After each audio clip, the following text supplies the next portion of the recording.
Terekam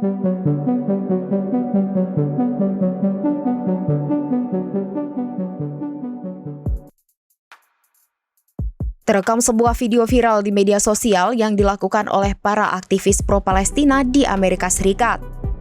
Mengaku telah menyebarkan sejumlah belatung dan serangga di hotel yang diduga menjadi tempat Benjamin Netanyahu menginap.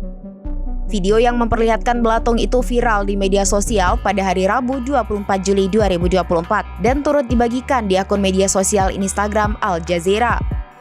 Dalam video itu terlihat ada banyak belatung yang disebarkan di atas meja bertampilan putih. Di dekat meja itu terdapat bendera Israel dan Amerika Serikat.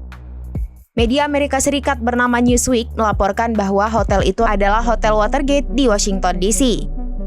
Netanyahu dilaporkan menginap di sana sebelum menyampaikan pidato di depan Parlemen Amerika Serikat pada hari Rabu. Pihak Hotel Watergate sudah buka suara mengenai peristiwa itu. Watergate mengaku belum bisa memberikan rincian lebih lanjut tentang peristiwa itu. Warganet di media sosial mengklaim para pengunjuk rasa pro-Palestina berada di balik peristiwa tersebut, namun hal itu belum dikonfirmasi.